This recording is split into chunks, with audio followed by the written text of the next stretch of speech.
Le mouvement est lancé. Ce qu'on a bâti, on le vit. Ce qu'on a rêvé, on le fait vibrer. Aujourd'hui, on choisit d'accélérer, de viser plus haut, plus loin, de faire de Micrologique le cœur battant de la souveraineté infonuagique. Public, parapublic, santé, éducation, finance, assurance, grandes entreprises, emboîtez le pas. Rapatriez les données sensibles et réaffirmez votre engagement à les protéger. À miser sur l'expérience canadienne. À ancrer l'intelligence et la richesse collective ici, au bénéfice de toute la société. Vous qui avez osé croire et emprunter la voie que nous avons tracée. Vous êtes les leaders, les décideurs, les partenaires de demain, les gardiens de notre indépendance numérique, les pionniers de notre expansion technologique, les alliés d'un futur qu'on prend en main. Le mouvement est lancé. Il ne s'arrêtera pas. L'ambition, nous l'avons. Mais c'est ensemble qu'elle prendra toute sa force. Micrologique, voir plus loin que la donnée.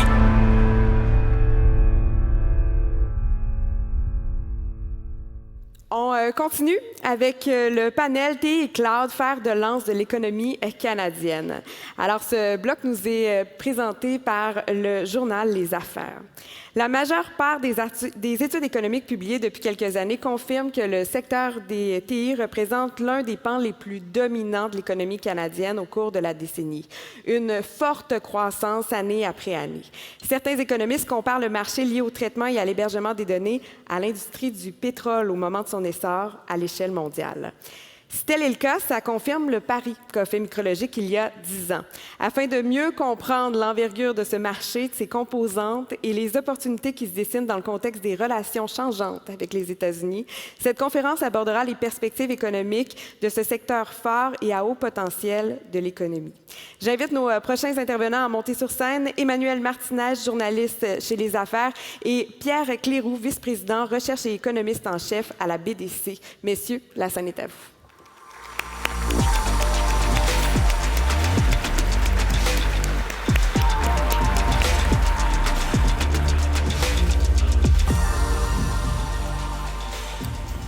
Bonjour Pierre. Bonjour. Très content d'être ici avec vous aujourd'hui. C'est un beau groupe quand même, hein? Ben oui, vraiment, on a une belle salle. Alors, on va rentrer dans le vif du sujet. En premier, on va parler du portrait de l'évolution du marché du cloud et de l'IA au Canada. Donc, on sait que de plus en plus d'entreprises s'automatisent, se numérisent. Donc, dans l'économie canadienne, ça prend de plus en plus de place. Est-ce que vous pouvez nous dire quelle part du marché est occupée par le secteur des TI ces dernières années, puis son impact économique, notamment sur sa croissance, puis c'est les façons le plus spécifiques sur la part occupée par l'infonuagique et l'IA au Canada? Oui. En fait, si on parle du secteur d'infonuagique, c'est un secteur qui est en forte croissance. C'est un secteur qui a doublé au cours des 5 dernières années. À l'échelle mondiale, on est rendu, c'est un secteur de 500 milliards de dollars. Donc, c'est énorme. Et les prévisions, c'est que c'est un secteur qui va continuer sa progression. On parle de croissance au-dessus de 20 % à chaque année. Le secteur des TI, au complet, c'est un secteur aussi qui a été, en fait, le champion de la croissance au Canada. À chaque année, au cours des 10 dernières années, c'est un secteur qui croît plus rapidement que l'économie canadienne. Donc, la raison, évidemment, c'est que les entreprises ont beaucoup adopté des technologies pour s'améliorer. Et là, maintenant, avec l'intelligence artificielle, on est au début de cette révolution-là, mais il reste que les entreprises investissent à chaque année pour... donc, c'est un secteur, nous, on voit, qui va continuer de surperformer l'économie canadienne. On va passer à notre deuxième thème, là, qui est peut-être un peu plus costaud, c'est l'actualité puis ses effets sur le marché. Je ne pense pas qu'on aurait la même conversation là, si Kamala Harris avait remporté l'élection américaine en novembre dernier, mais c'est Donald Trump, et bon, pour certains, c'est une malédiction, pour d'autres, ce serait peut-être une occasion. Et donc, on va rentrer un peu dans ce sujet-là. Et ça, évidemment, il y a eu des tarifs qui ont été imposés. Ça a amené des changements dans certaines parties de l'économie canadienne, aussi des changements chez les consommateurs. Quel est l'impact du contexte géopolitique sur notre économie et particulièrement sur le secteur des TI? En fait, les tarifs ralentissent l'économie canadienne. On le voit très bien, là, nos exportations ont baissé de près de 30 % Donc, nos exportations d'acier, d'aluminium, de voitures et de bois d'œuvre ont baissé. Donc, ça met vraiment une tension sur l'économie canadienne. L'impact est surtout relié à ces secteurs-là, mais l'ensemble de l'économie a ralenti. Donc, la croissance cette année va être plutôt faible. Et ce que ça fait, c'est que ça coince les entreprises dans tous les secteurs. Leur demande pour leurs produits et services, vraiment a ralenti, dans certains cas même a diminué. Et en réaction à ça, ce qu'on voit, c'est une volonté d'améliorer son entreprise au niveau de l'efficacité de la productivité. Et pour le faire, ils investissent en technologie. Donc, on voit un momentum présentement des entreprises canadiennes qui cherchent des solutions technologiques pour les aider à passer à travers, à préserver leur rentabilité dans un contexte où est-ce que la croissance économique est plus faible. Donc, il y a des secteurs qui sont perdants, évidemment. On peut parler de l'aluminium, de l'acier, de l'automobile, du bois d'œuvre, mais il y a des secteurs qui devraient être favorisés par ça. Et la technologie, d'après moi, sera un secteur qui va, en fait, bénéficier de ce changement dans l'économie canadienne. Est-ce que, par exemple, l'adoption d'un Buy Canadian Act qui permettrait de prioriser le contenu canadien dans les contrats publics, est-ce que c'est une solution pour favoriser justement les entreprises canadiennes en TI? Je pense que oui. Je pense qu'il y a vraiment un momentum présentement. On le voit, nous, dans nos études. Les entreprises, d'abord, les consommateurs veulent acheter canadien. Les entreprises veulent acheter canadien. Ils regardent de plus en plus vers des solutions canadiennes et ça aussi en technologie. Et évidemment, comme vous le savez, le gouvernement canadien a annoncé son intention de changer sa politique d'approvisionnement. Et moi, je travaille pour la BDC, puis déjà, nous, on est en train de revoir notre politique d'approvisionnement pour favoriser les fournisseurs canadiens. Donc, il y a vraiment un momentum. Et je pense que le momentum va demeurer parce que le choc qu'on subit présentement, il n'est pas prêt de disparaître. Même si on a un peu plus de clarté sur les tarifs, on ne sait jamais quel tarif qui va nous être imposé. On est en train, en 2026, ça va être l'année de renouveler l'accord de libre-échange entre les États-Unis, le Canada et le Mexique. Donc, on s'en va vers une période encore d'incertitude, avec une période aussi où on va beaucoup entendre parler de pression venant de l'extérieur. Donc, tout ça crée un environnement pour que les entreprises canadiennes et les gouvernements mettent l'emphase sur des produits canadiens. Donc, je pense que ça va favoriser les industries au Canada. Donc, vous voyez là, les tarifs, est-ce que c'est comme un peu une nouvelle réalité, là, cet isolationnisme-là, ou c'est quelque chose d'un petit peu temporaire, puis que ça va peut-être partir avec la fin du mandat de Donald Trump? Malheureusement ou heureusement, moi, je pense que l'économie est en transition présentement. Au Canada, on avait été habitué à faire des transactions avec le reste du monde avec peu de tarifs. On a bâti, en fait, un accord de libre-échange qui s'est amélioré au cours des 30 dernières années. Donc, on avait une fluidité dans les échanges avec les États-Unis. Tout ça a changé. Non seulement il y a des tarifs sur certains secteurs, mais il y a un risque aussi de voir davantage de tarifs. On en parle rarement aussi, mais on se fait imposer des tarifs par la Chine sur le canola, sur les fruits de mer, sur le porc, qui a un impact aussi sur l'économie canadienne. Pas dans la même mesure. Donc, on est dans une nouvelle réalité. Nouvelle réalité au niveau de nos échanges commerciaux. Nouvelle réalité au niveau de la défense. On a décidé qu'on ne pouvait plus compter sur nos amis du Sud pour la défense, donc on va investir nous-mêmes. On n'est pas les seuls. Les Européens vont investir 800 milliards dans la défense pour être plus indépendants. Donc, on est en train vraiment de changer notre économie. Et il va y avoir beaucoup de changements par rapport à ça. Ça va donner des opportunités aux entreprises d'ici, au secteur, par exemple, de technologie et de cloud ici, mais ça va aussi changer la dynamique là, dans le Canada. Vous parliez justement de la défense. Là. Quand on pense à la défense, on pense toujours à des avions, des sous-marins, des choses comme ça. Est-ce que le secteur des TI peut s'accaparer des gros contrats dans ce domaine-là? Est-ce que vous voyez de la croissance venir justement des dépenses en défense? Définitivement. On est en train de regarder, nous, à la BDC, comment on va aider les entreprises à faire partie des chaînes d'approvisionnement dans la défense. On va dépenser des milliards. Puis on veut qu'il y ait beaucoup d'entreprises canadiennes qui bénéficient de ça. Et je dois avouer qu'on était un peu surpris quand on parle de défense, on parle toujours d'équipement, mais dans la réalité, dans la chaîne d'approvisionnement, il y a la moitié que c'est de la technologie. Parce que maintenant, aujourd'hui, Évidemment, que ce soit les avions, que ce soit les véhicules, sont tellement... il y a beaucoup de technologie là-dedans. Donc, juste cette dépense de milliards dans la défense va stimuler aussi le secteur des technologies. On sait là, que la part des géants américains du numérique, là, les fameux GAFAM, là, est très grande dans notre économie. Est-ce qu'on va voir des changements majeurs là, de ce côté-là ici au Canada? Puis, selon vous, est-ce qu'on pourrait vraiment s'attendre à atteindre une souveraineté numérique en connaissant, là, sachant là, que la domination des GAFAM est forte ici, puis les ressources dont elles disposent, là, qui sont vraiment énormes, là, leurs coffres sont vraiment remplis. Oui. Je pense qu'ils vont demeurer des joueurs importants, mais je pense que l'industrie canadienne va vraiment prendre de l'ampleur. Il y a un momentum qu'on voit rarement. Il y a un consensus à travers le Canada d'acheter plus canadien, et je pense que ça devient une réalité dans plusieurs secteurs, puis je pense que ça va être aussi une réalité dans l'industrie du cloud. Je pense que les grandes entreprises qui dominent le monde vont continuer de bien faire. Je vais vous donner un exemple. Il y a 6 mois, 77 de nos exportations étaient vers les États-Unis. Maintenant, on est rendu à 68 OK. Où est-ce qu'on va se situer? Peut-être à 50 à la fin de l'année. Les Américains vont toujours demeurer un joueur important dans nos exportations, mais la différence, c'est qu'on est beaucoup plus équilibré qu'on l'était, et je pense que ça va être exactement la même chose dans l'industrie du cloud. Ils vont demeurer importants, mais je pense que l'équilibre va vraiment être différent dans les prochains mois, les prochaines années.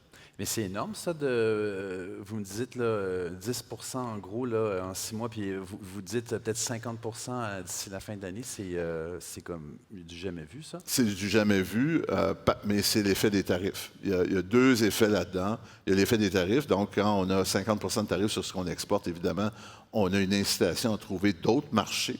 Et on l'a fait dans plusieurs secteurs. L'aluminium, par exemple, on exporte plus en Europe qu'avant.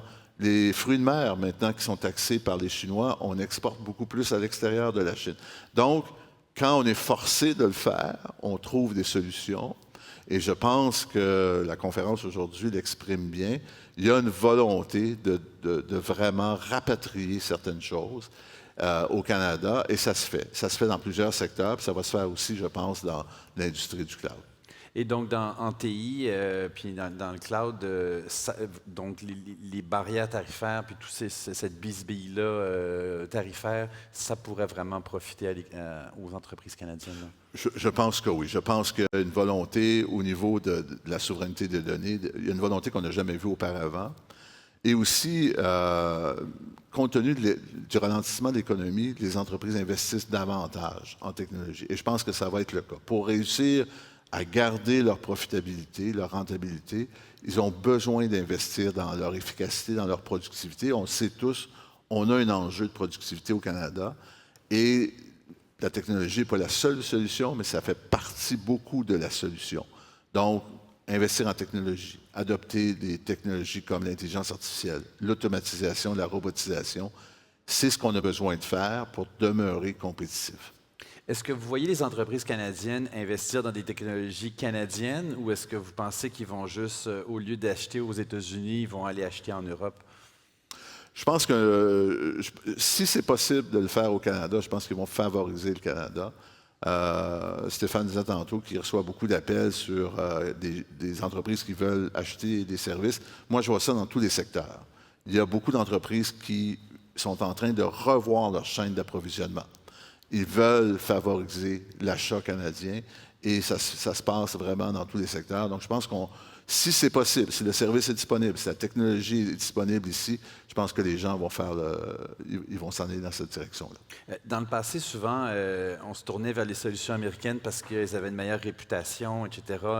Je pense que Stéphane en a parlé, puis c'est ce que moi j'ai souvent entendu d'entreprises technologiques là, québécoises qui se disaient un petit peu défavorisées à cause de ça. Est-ce que vous pensez que la réputation des entreprises d'ici est en train de s'améliorer? Ou... Je pense que la réputation a toujours été bonne. Des fois, dans tous les secteurs, des fois, on va favoriser un leader mondial, mais je pense qu'il y a une réflexion par rapport à ça. Et je pense que, en fait, moi, je suis évidemment très opposé aux tarifs, mais c'est un bon côté aux tarifs. Ça nous a forcé à réfléchir sur ce qu'on veut faire de l'économie canadienne. Ça a montré comment vulnérables nous sommes dans certains secteurs. On exporte beaucoup vers les États-Unis et je pense qu'il est temps de revoir notre façon de faire au Canada. On va passer à notre troisième thème, celui de l'avenir du marché de l'info nuagique au Canada, où il y a des occasions, là, comme on vient de le discuter. Donc, d'un point de vue économique, ce serait quoi les gains potentiels que le Canada pourrait réaliser là, si les gouvernements posaient aujourd'hui des mesures pour encourager les entreprises d'ici? Ce serait, selon vous, c'est quoi les perspectives en info nuagique au Canada? Ouais. Je pense qu'il y a beaucoup de potentiel. J'ai beaucoup aimé ce que Stéphane a dit au début de son allocution, quand il a dit qu'on a tout ce qu'on a besoin ici pour créer un secteur dominant dans l'économie canadienne. Comme économiste, je vous dirais que, en fait, on a besoin de nouveaux secteurs dans l'économie canadienne et québécoise. On a des secteurs traditionnels qui sont vraiment sous tension. On parle du bois d'œuvre, on parle de l'aluminium, de l'acier, même de l'automobile, qui sont vraiment sous tension par rapport aux tarifs, mais aussi par rapport à la compétition mondiale. Donc, on a besoin des secteurs émergents. Et je pense que l'industrie du cloud est un secteur émergent qu'on devrait encourager au Canada. On a besoin de revoir nos secteurs qui vont leader l'économie canadienne dans les prochaines années. La technologie, c'en est déjà un. On a déjà des milliers de Canadiens et Québécois qui travaillent en technologie. On a déjà une bonne croissance, mais on a besoin de continuer dans ce sens-là. On a des atouts. On a une main-d'œuvre qualifiée comparativement à beaucoup d'autres pays à travers le monde. On a déjà des leaders au Canada, on a déjà des entreprises qui sont des leaders. Donc, on doit encourager ce secteur-là. Comme économiste, moi, je pense qu'il est temps de dynamiser, de revoir nos secteurs qu'on supporte au Canada. Est-ce qu'on a, on a parlé de manque de productivité, est-ce qu'on a, considérant ça, est-ce qu'on a assez de ressources là, pour justement prendre vraiment notre place dans le marché de l'info nuagique, que ce soit ici au Canada, là, pour les entreprises canadiennes, mais aussi à l'étranger? Je pense que oui. Je pense qu'on a toutes les ressources qu'on a besoin pour développer cette industrie-là. Il faut continuer de convaincre les entreprises canadiennes d'acheter davantage canadien. Il faut aussi convaincre les entreprises canadiennes d'investir davantage en technologie et en intelligence artificielle. On est en retard. Quand on compare l'investissement par employé qu'on fait au Canada dans nos entreprises comparativement à d'autres pays développés, nous sommes en retard. Pas seulement par rapport aux Américains, mais nous sommes aussi en retard par rapport, par exemple, aux pays de l'OCDE. Et est-ce que ce retard-là est significatif? Ce retard-là est significatif. Et ce qu'on essaie, nous, à BDC, c'est de convaincre de plus en plus de PME d'investir en technologie, en robotisation, en automatisation, en intelligence artificielle, parce qu'on voit les bénéfices. Les entreprises qui le font vraiment performent mieux en termes de croissance de leurs revenus, mais aussi en termes de profitabilité. Donc, on a un défi au Canada, il faut investir davantage dans ces technologies-là pour s'assurer qu'on va rester compétitif dans le futur. Et est-ce que le Québec, par rapport aux autres provinces, en termes d'adoption, par exemple, de l'intelligence artificielle, est-ce qu'on est dans la moyenne ou on est nous-mêmes en retard dans un pays qui est en retard? On n'est pas en retard par rapport au Canada. Les chiffres se ressemblent beaucoup. Okay. Mais l'intelligence artificielle, c'est fascinant. Au Canada, on a des centres de recherche de qualité mondiale. En fait, il y a un centre à Montréal, il y en a un à Toronto, qui sont dans les top 5 au monde. Mais notre niveau d'adoption de l'intelligence artificielle dans les entreprises est en bas de la moyenne mondiale. Donc, on a un transfert de technologie qui ne se fait pas. Donc, il faut convaincre davantage les entreprises d'aller dans ce sens-là. Parce que c'est ça qui va rendre les entreprises compétitives. C'est ça qui va maintenir leur capacité de croissance. Et est-ce que ce serait quoi, disons, le secret là, pour aider les entreprises à adopter davantage l'IA ou à se numériser? En fait, je pense qu'il faut donner des exemples. Il faut, nous, ce qu'on fait, je disais tantôt avant qu'on commence, on a fait beaucoup de recherches dans le passé sur la productivité pour démontrer qu'on était en retard, etc.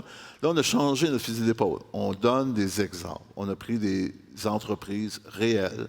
Et on a regardé ces entreprises-là, comment ils ont réussi à investir en technologie, en intelligence artificielle, par exemple, pour améliorer leur performance. Et on essaie de montrer aux autres entreprises que c'est possible de le faire. Parce que souvent, quand tu es un propriétaire d'une petite entreprise, tu dis « l'intelligence artificielle, c'est pas pour moi, je suis trop petit ». Mais l'intelligence artificielle, il y a toutes sortes d'applications qui peuvent aider les entreprises dans tous les secteurs et vraiment de toute taille. Donc, ça n'a pas d'importance. On a des exemples, là, par exemple, d'un chasseur de tête qui a fait faire un logiciel d'intelligence artificielle sur mesure pour identifier des CV quand il reçoit un mandat. C'est une entreprise de 5 employés. Mais ils ont grandement amélioré leur efficacité en utilisant un logiciel d'intelligence artificielle. Donc, on essaie de montrer par l'exemple pour que les entreprises réalisent d'abord que c'est possible pour tout le monde, tu n'as pas besoin d'être une grande entreprise pour le faire, et ensuite que les bénéfices sont vraiment réels. Pour réaliser cette transition-là, au niveau des PME, ça prend des gens qui sont qualifiés et même dans les entreprises en TI là, qui développent des solutions aussi. Est-ce qu'on va manquer de main-d'œuvre? Là, on voit que les gouvernements resserrent les permis pour les gens qui viennent ici étudier ou encore les permis de travail. Est-ce que ça peut poser un problème en regardant en avant? Peut-être, mais en fait, je dirais que la situation était pire il y a 2 ans. Maintenant, au niveau c'est toujours compliqué de recruter des gens, surtout des gens qualifiés, mais la situation est moins pire que c'était. L'économie a ralenti, il y a quand même moins de demandes, moins d'investissements des entreprises à cause du ralentissement économique. Donc, je pense que la pénurie de main-d'œuvre est moins un enjeu que c'était en 2022-2023. Et de façon plus générale, est-ce que le marché du travail va être, vous voyez ça, comme étant bouleversé par les TI puis la montée là, de l'intelligence artificielle? Je pense que dans certains secteurs, oui. Ce qu'on voit dans nos études, c'est que les entreprises qui investissent en TI ou en intelligence artificielle ont une croissance plus rapide que les autres. Donc, ce ne sont pas les entreprises qui font des mises à pied. Ce sont des entreprises qui sont tellement en croissance comparativement à leurs pairs qu'ils continuent d'embaucher. Là où on voit des mises à pied ou des pertes d'emplois, c'est vraiment les entreprises qui sont dépassées par la technologie. Ce sont des entreprises qui n'ont pas investi, qui ont sous-investi et maintenant qui sont plus compétitives. Donc, je pense que la perception, c'est que la technologie va créer du chômage. En fait, nous, ce qu'on voit, c'est l'inverse. La technologie fait en sorte que les entreprises sont capables de prendre des plus grandes parts de marché. Les entreprises qui investissent moins puis qui prennent du retard, est-ce que c'est des entreprises qui sont dirigées par des gens qui s'approchent de la retraite? Est-ce qu'il y a un lien de cause à effet? Parce qu'on sait qu'il y a beaucoup d'entrepreneurs au Québec là, qui, dans les 10 prochaines années, vont passer le flambeau. Puis c'est sûr que quand on approche un peu de sa retraite, on a peut-être moins envie d'aller piger dans ses poches là, pour faire des gros investissements. Est-ce que... Oui. 2 choses là-dedans. On a regardé cet aspect-là. On voulait voir si l'âge avait un impact sur les investissements. L'âge a un impact après 60 ans. Donc, typiquement, les entrepreneurs qui ont plus de 60 ans investissent moins dans leur entreprise. Mais avant ça, on n'a pas vu de différence. En fait, les investissements, c'est vraiment une question de leadership. Donc, on n'est pas capable d'identifier un secteur, une taille d'entreprise, un sexe de l'entrepreneur ou un âge. Il y a des entreprises, il y a des entrepreneurs dans toutes les catégories de ces entreprises-là qui investissent, puis il y en a d'autres qui n'investissent pas. Donc, c'est une question de croire que l'investissement en technologie va amener ton entreprise ailleurs. Et il y a des entrepreneurs comme ça dans tous les secteurs, il y en a des jeunes, des moins jeunes. Donc, c'est vraiment une question de mindset de l'entrepreneur. Est-ce que, je ne sais pas si vous avez les chiffres, mais est-ce qu'il y a des secteurs justement économiques où il y a un retard technologique plus grand que dans d'autres secteurs? La construction, c'est un secteur où est-ce que la productivité est plus basse et il y a moins d'investissement. Il y a des opportunités, par exemple la construction modulaire qui fait qu'on peut vraiment utiliser beaucoup plus de technologie parce que c'est fait dans un cadre, dans une structure entourée. Mais on est très en retard au Canada comparativement à d'autres pays, par exemple en Europe. Et malheureusement, on a une pénurie de logements. Donc, il y a vraiment des gains à faire de ce côté-là. Par rapport au retard du Canada là, face à d'autres pays, est-ce que vous êtes optimiste ou pessimiste? Je suis assez optimiste parce que je pense qu'on a eu un choc depuis 6 mois. Je pense que le choc va nous faire réagir. En fait, ce qu'on commence à voir chez les entreprises, c'est que ça les fait réagir. Le choc, les tarifs ne sont pas imposés sur tous les secteurs, mais tout le monde sent un peu l'impact de l'incertitude qu'il y a eu depuis 6 mois. Ça fait réagir les entreprises, ça fait réagir aussi nos gouvernements. Je pense que le gouvernement à Ottawa va présenter un budget bientôt qui va vraiment travailler sur restructurer l'économie canadienne. Et je pense qu'on aurait dû le faire depuis longtemps, mais je pense que là, l'opportunité est bonne pour le faire. Et est-ce que vous sentez que entre le gouvernement du Québec et le gouvernement du Canada, est-ce qu'il y a comme des synergies à propos de ça? Jusqu'à maintenant, on voit beaucoup ça, par exemple, sur réduire les barrières entre les provinces. Moi, ça fait longtemps que je suis économiste. Je n'ai jamais vu un consensus à travers le Canada, comme on voit aujourd'hui, de vraiment réduire les barrières entre les provinces. Le Canada, on est une petite économie, 40 millions d'habitants. On l'a séparé en 10 économies différentes. Donc, il y a vraiment des gains à faire pour enlever ces barrières-là, rendre ça plus facile de faire des affaires à l'intérieur du Canada. J'ai jamais vu là, autant de consensus. Donc, je pense qu'entre le Québec et le Canada, je pense qu'on voit ça de la même façon au niveau économique présentement. Bien, merci beaucoup, M. Cléroux. Je pense qu'en résumé, on peut voir que le marché des TI est vraiment en pleine progression. Le Canada a du retard, mais je pense qu'on a quand même... on est quand même un pays riche, assez développé, où on a quand même les ressources, je pense, pour remonter la pente, si on veut. Est-ce que vous sentez, vous, une volonté là, au niveau du fédéral pour investir davantage en info nuagique ou en TI, puis amener plus d'investissements privés?